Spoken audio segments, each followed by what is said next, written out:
उनसे आग्रह है कि वो शांति तरीके से रहें।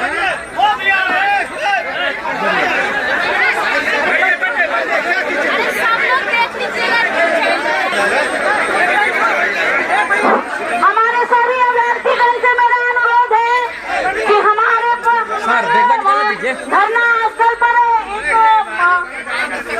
शक्ति यादव जी जो नेता है वो यहाँ पहुँचे हुए हैं। आप लोग इनकी बातों को अच्छे से सुने। आप लोग से मेरी यही अनुरोध है कि आप लोग कृपया शांति बना करके इनकी बातों को सुने। अब तमाम साथियों से हम कहना चाहते हैं कि जिस घड़ी का इंतजार था वो घड़ी के इस समय राष्ट्रीय जनता दल के प्रदेश प्रवक्ता श्री शक्ति यादव जी आप तमाम लोग उनके बातों को सुने और ध्यान में सुने। इनकलाब जिंदाबाद, इनकलाब जिंदाबाद, इनकलाब जिंदाबाद, आवाज दो हमें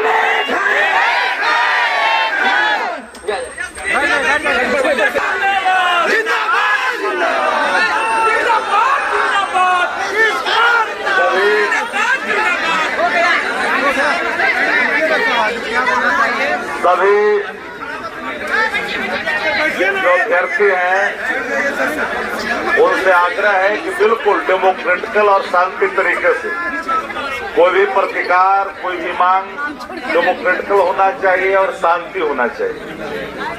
अग्रेशन में भी शांति दिखे। आपको याद होगा बिहार विधानसभा का जब चुनाव चल रहा था तो हमारे नेता आदरणीय तेजस्वी यादव जी ने कुछ साथियों के आग्रह पर जब हमारे वचन पत्रों में जिन चीजों की कमी दिखी गई थी तो मंच के माध्यम से हमने यह घोषणा करवाया था कि जो 94,000 जो अभ्यर्थी हैं जिनका नियोजन होना है, जो प्रक्रियाधीन है, उस प्रक्रिया को हम पूरा करेंगे। चुनाव के बाद अगर हमारी सरकार बनती है तो इन चुनाव के बाद इन प्रक्रियाओं को हम लोग अंतिम रूप देंगे। इसमें किसी प्रकार का फेरबदल नहीं करेंगे। बड़ी मुश्किल घड़ी है। स्वाभाविक तौर पर राज्य सरकार के तरफ पर किए जा रहे कार्यों पर कई तरह की उंगलियां संस्थाओं पर भी उठ रही है, कई तरह की उंगलियां भर्ती बोर्डों पर भी उठ रही है और हर तरह की उंगली उठने के बाद लगता है कि हम लोग के जो नौजवान साथी हैं सबको लगभग पता है कि इस राज्य के अंदर में कैसे कैसे चीजों को किस किस रूप में अंजाम दिया जाता है। पार्टी के नेता और हमारे अध्यक्ष ने इस बात को लेकर के रात में ही हमने बताया कि हमें दूरभाष पर किसी छात्र ने सूचित किया है कि इस कार्यक्रम में आपकी उपस्थिति होनी चाहिए। इस संदर्भ में हमने अपने नेता से पूछा और हमारे नेता तेजस्वी जी ने कहा कि हम उनके आंदोलन के साथ हैं, सो आप कल जाइए 11:30 बजे अपनी बातों को रख के आइए और पार्टी की भावना और नेता को भावना को स्पष्ट तौर पर यह संसूचित कर दीजिए उन तमाम अभ्यर्थियों को कि हम आपके आंदोलन के साथ हैं।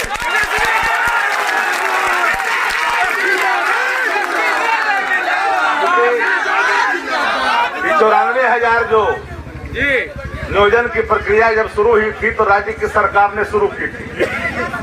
अब कौन सी ऐसी बात आन पड़ी जिसके कारण नियुक्ति पत्र देने के बजाय तारीख पे तारीख, तारीख पे तारीख, तारीख पे तारीख, तारीख पे तारीख और इन तारीखों से तंग आकर करके अभ्यर्थियों ने आखिरकार जो लोकतंत्र में जो अपने हथियार होता है वो धरना और प्रदर्शन होता है, आंदोलन होता है, उस रास्ते को अख्तियार किया। राज्य की सरकार की दमनकारी नीतियों के चलते जानते हैं कि आप चीजों को याद रखिएगा। आज से बहुत पहले डॉक्टर लोहिया जो समाजवाद के सबसे बड़े प्रोधा थे, जो आइकॉन थे समाजवाद के और सामाजिक न्याय के मतलब नए पीढ़ी के लोगों को जात पात से जोड़ करके दिखाता है। नहीं, सामाजिक न्याय का मतलब होता है जो शिक्षा से, चिकित्सा से, रोजी से, रोजगार से जो वंचित है, जो अंतिम पंक्तियों में खड़ा है, उस व्यक्ति को अपने कार्यक्रम में सार्वभौमता का रूप धारण करके सबको लाभ पहुंचाना है, सामाजिक न्याय की परिकल्पना होती है। डॉक्टर लोहिया ने कहा कि जब सड़कें सुनी होगी तो संसद आवारा होगा।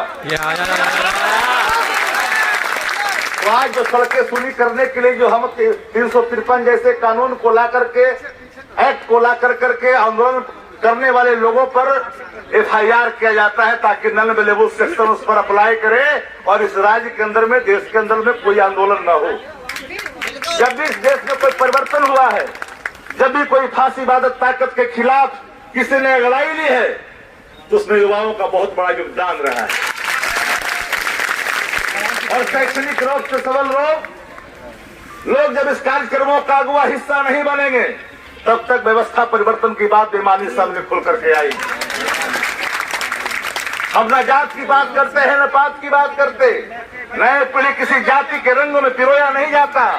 नए उम्र के लोग जो आधुनिक युग की कल्पना करते हैं, जो शिक्षा और चिकित्सा की बात करते हैं, रोजगार की बात करते हैं, उन्नयन की बात करते हैं, वो लोग जात पात की इस विषैली हवाओं में प्रवेश करने से अपने आप को रोकना चाहते हैं। दुर्भाग्य है कि हम लोग आज जात पात में बढ़ जाते। 94,000 जो अभ्यर्थी है किसी एक जाति के नहीं हो सकते। इन बातों को सबको समझना पड़ेगा। व्यवस्था परिवर्तन के लिए जातियों की जो बंधन है, उन सीमाओं को तोड़ना पड़ेगा।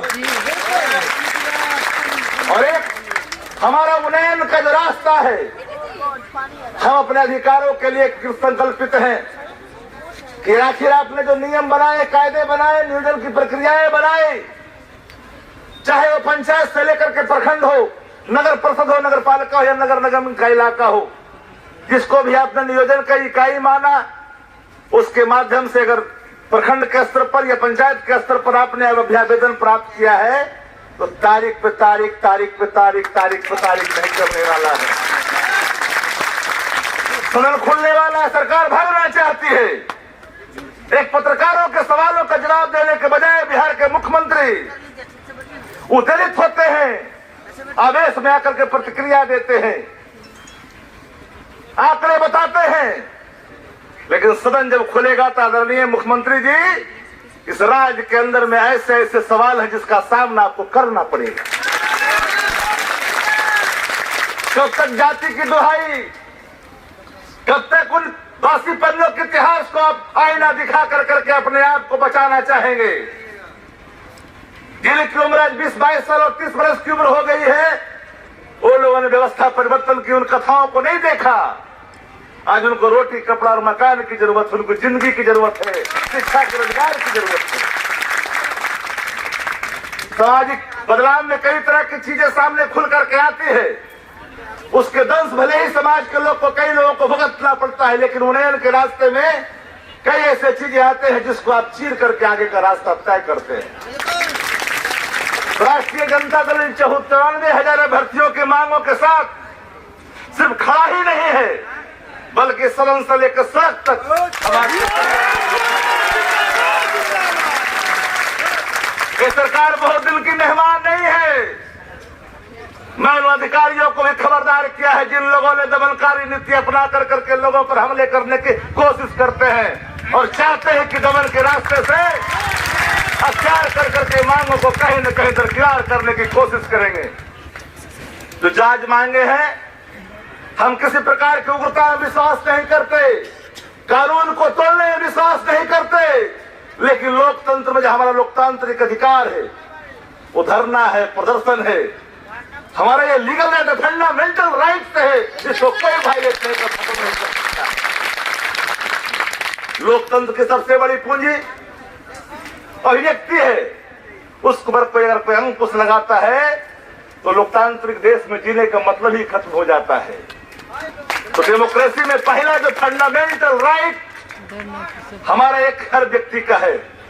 इसी बातों को समझना पड़ेगा। अगला हो या पिछड़ा हो, दलित हो या महादलित हो, औरत हो या मर्द हो, हिंदू हो, मुस्लिम हो, सिख हो, ईसाई हो, बौद्ध हो, किसी धर्म के मानने वाले लोग हैं। जब सवाल हमारे सामने खड़े हैं, मुंह बाए खड़ा है। 94,000 में मुस्लिम भी होंगे, हिंदू भी होंगे, सिख भी होंगे, ईसाई भी होंगे। औरत भी होगी, मर्द भी होगा। इसलिए यह इन चीजों को कोई दरकिनार कर करके खंड खंड में नहीं देख सकता है। राष्ट्रीय जनता दल के नेता आदरणीय तेजस्वी प्रसाद यादव जी ने स्पष्ट तौर पर आपकी मांगों का समर्थन ही नहीं, हमें इसको पूरे तौर पर सदन के अंदर में प्रक्रियाकार संचालन का जो नियमावली है उसके तहत हम इसको ध्यान आकर्षण के माध्यम से सरकार को कटघरे में खड़ा करने का काम करेंगे। जब तक सरकार इन बातों को तथ्यात्मक तरीके से बिंदुवार, मुझे याद है मुख्यमंत्री की भाषा, तथ्यात्मक बिंदुवार एक्सप्लेन की बात करते थे। हम भी सदन के अंदर में तथ्यात्मक बिंदुवार इस तारीख पर तारीख का काम करेंगे। कोई आसान तरीके नहीं है। इसलिए लोकतांत्रिक प्रक्रिया में हिस्सा लेने वाले तमाम लोगों को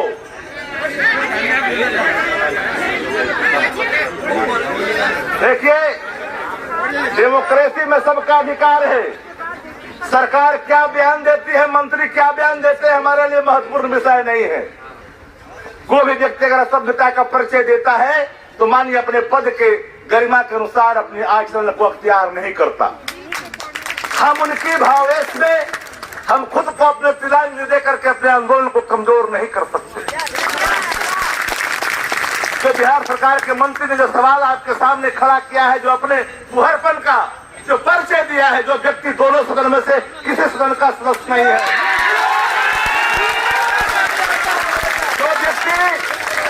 जिस व्यक्ति के परिवार पर आर्थिक अपराध के बड़े आरोप लगे हुए, सीबीआई जिसकी जांच कर रही है,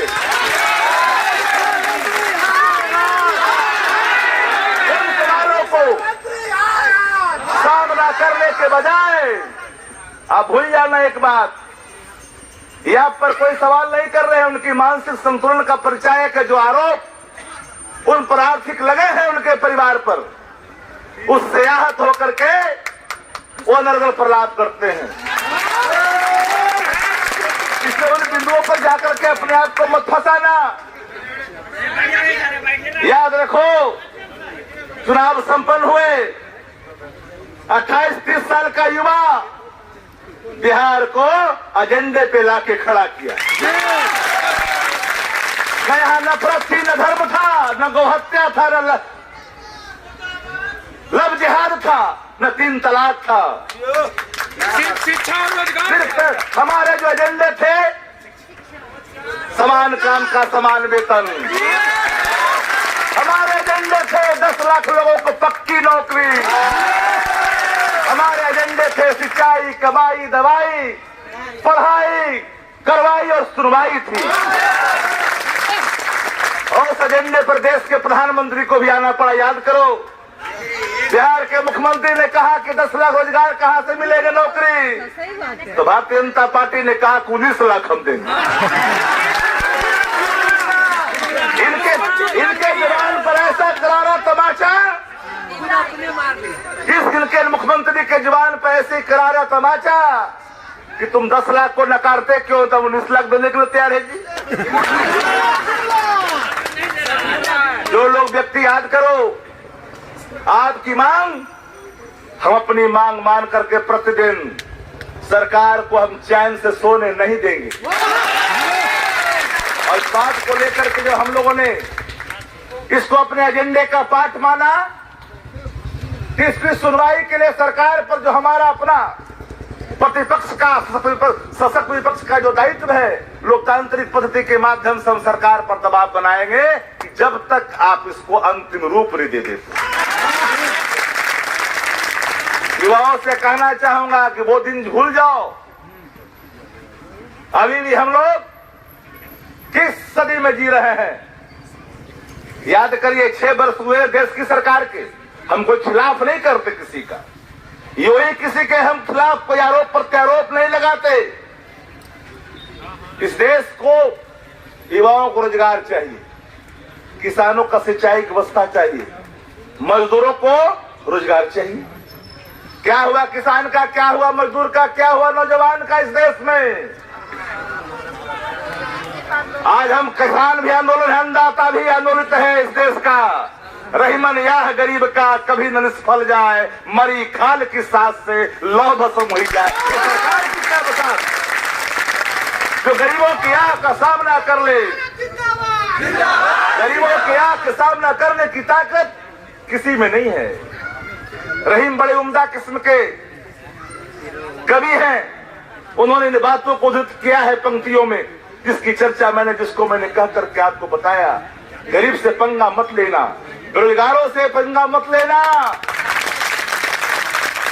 इनके निवाले का इंतजाम अगर आपके दायित्व बनता है, आपने सुबुगाहट क्यों की, आपने अभ्यावेदन क्यों लिया, आपने तारीखें क्यों तय की?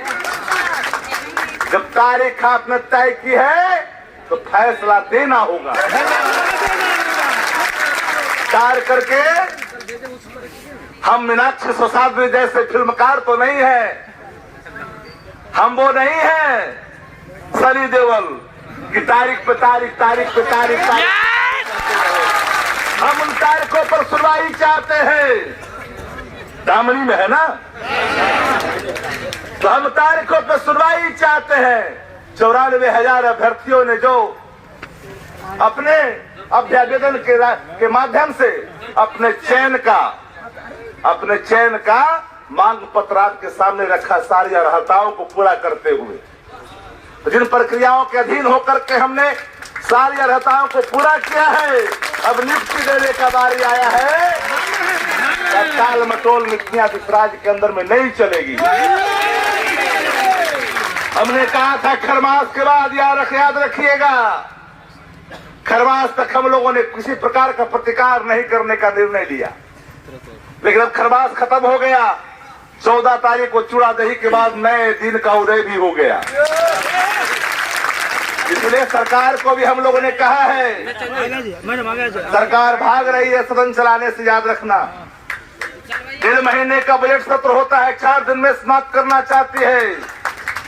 बुलेटिन के माध्यम से, सारे मुखबंद के माध्यम से सारे विभागों का अनुदान मांग पास कराना चाहते हैं। हम लोग इस सदन के सदस्य रहे हैं, हम लोग भी सरकार चलाया है, हम लोग इन प्रक्रिया को जानते और समझते हैं। आसानी से कोई चाहे भाग जाना, हम लोग मजबूर करेंगे, मुख्यमंत्री आवास से निकलने तक नहीं देंगे। हमारे नेता ने इन चीजों को लेकर के लगातार आगाह किया है कि लोकतंत्र में लोकतांत्रिक प्रक्रिया होनी चाहिए, लोकतंत्र में लोकलाज होना चाहिए। जो लोकलाज की बात करने वाले लोग आज लोकलाज को तिजरांजलि देकर के न जाने कितने अतिवादता की अंतिम दहलीज पे खड़े होकर के पश्चाताप किया, आंसू बहाते और साष्टांग होकर के गुलामी करने के लिए मजबूर है। जो कल तक कहते थे कि मैं किसी कीमत पर किसी की अतिवादता को स्वीकार नहीं कर सकता, आज बिहार का मुख्यमंत्री भारतीय जनता पार्टी के आगे घुटने टेक करके चीजों को स्वीकार कर रहे हैं जो स्वीकार न करने की कसमें खाई। जो अपने वचनों पर, जो अपने मूल्यों पर सरकार चलाने के लिए स्वांग रचते थे, आज कहीं न कहीं साष्टांग दिखाई पड़ रहे हैं। Ideology governor chief minister of Bihar, जनता जानना चाहती है आइडियोलॉजी कौन, कहाँ गई आपकी वचनबद्धता, कहाँ गई, जानेगी ना। 3 तलाक पर आपने क्या बोला था, आपने तो भाजपा के सामने घुटने टेक दिया। 370 पर आपने क्या कहा था, घुटने आपने टेक दिया। अब जब बारी आई है लव जिहाद की, यहाँ रोटी चाहिए तो लव जिहाद, यहाँ रोजगार चाहिए, नियुक्ति पत्र चाहिए तो लव जिहाद। और इतने कमजोर लोग हो चुके हैं, इन चीजों को बड़े ही गंभीरता से समझने की जरूरत है। इसलिए राष्ट्रीय जनता दल के अपने वचन पत्रों से हम मुकरने वाले नहीं हैं। हमारे वचन पत्र जो थे स्पष्ट था, समान काम का समान वेतन। और मैंने कराए पसराई की सभा में 94,000 अभ्यर्थियों के संदर्भ में मैंने घोषणा करवाया था मुझे तारीख याद है, भले ही उनको तारीख याद हो न हो, हमें वो तारीख भी याद है। इस तारीख को पहुंचाने का जो प्रयास है सरकार को, हम नहीं सफलीभूत होने देंगे। ये तारीख को निर्णय में बदलना होगा। ऐसा नहीं है कि तारीख पे तारीख देने के बाद इरादे बदल जाएंगे, प्रक्रियाएं बदल जाएंगी। प्रक्रिया ही वही होगा। इसलिए आपके मांगों के साथ, आपके आंदोलन के साथ हम लोगों ने दोबारा नेता के परमिशन के आलोक में, उनके निर्देशन के आलोक में राष्ट्रीय जनता दल आपकी मांगों का समर्थन करता है।